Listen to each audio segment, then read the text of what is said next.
propuso hacer la caricatura política, sobre todo el reflejo de ese pequeño pueblo en donde tienen lugar todos los conflictos, y don Perpetuo del Rosal es el reflejo del cacique priista, pero los Burrón fueron criticados porque no eran suficientemente explícitos y no eran conformistas. A la distancia yo no estoy tan seguro de que fuera conformista, pero es que era lo que México permitía. A Ríos se le castigó, a Ríos se le quitó su revista. ¿Lo mandaron golpear? Lo reprimieron, y a Gabriel Vargas nunca. Gabriel Vargas se mantuvo en los límites de lo permitido, en la crítica de los límites de lo permitido. Ríos la saltó y tuvo que pagar el precio. Hay una diferenciación y una evocación. La diferenciación es, y aún ahora, tú hablabas de Calderón, que es explícitamente político.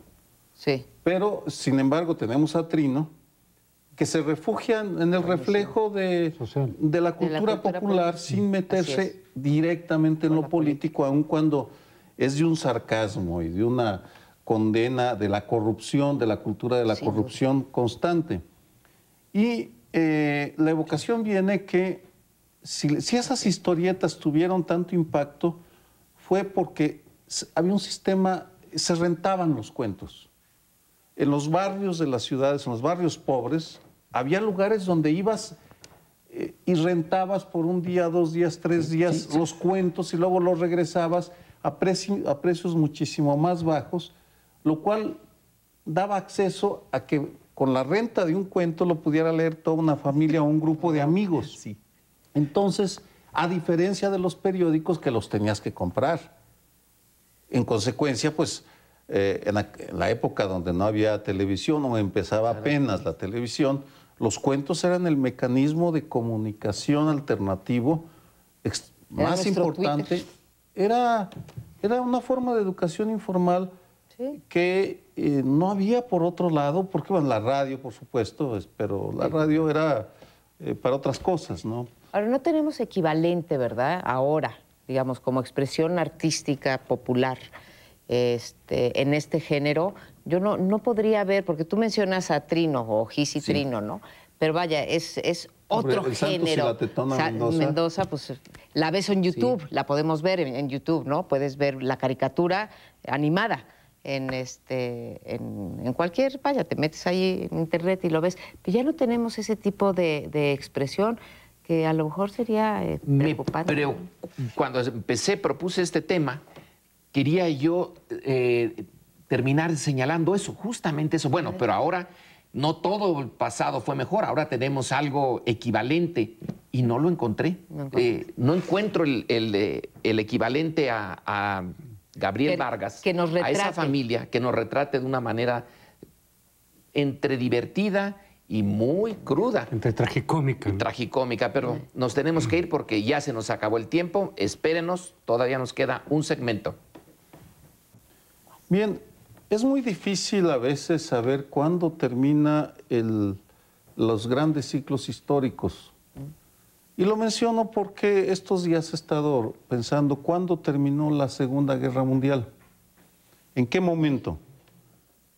Los efectos tan terribles de ese conflicto que destruyó, involucró a medio mundo y trajo destrucción por todos lados, porque me parece que la inaceptable acción y comportamiento del gobierno de Israel, distinguido del pueblo judío, desde el principio, tiene con la población palestina de Gaza, ejemplificada en la agresión en aguas internacionales a los buques que llevaban ayuda humanitaria. Es decir, ¿por qué lo asocio?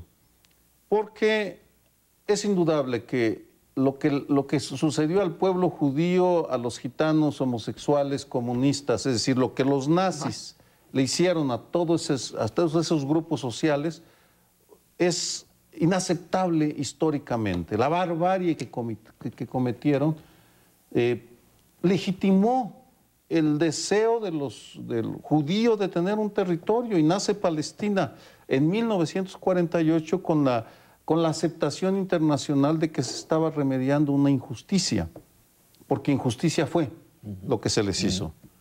Pero pues de 1945 al 2010 ya han pasado suficientes años y creo que el mundo ya pagó suficientemente esa parte de su deuda histórica y que el gobierno de Israel tiene que entender que no puede seguir comportándose de esa manera y violando todos los principios humanitarios. Por ejemplo, el no aceptar la competencia de la Corte Penal Internacional, del de no aceptar a la comunidad internacional que fue quien la arropó.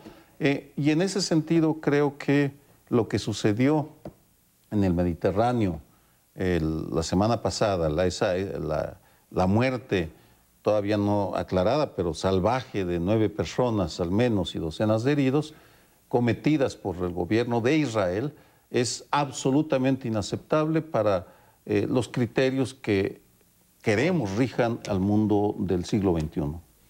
Esta situación va a seguirse produciendo una y otra vez en tanto no tengamos los dos estados.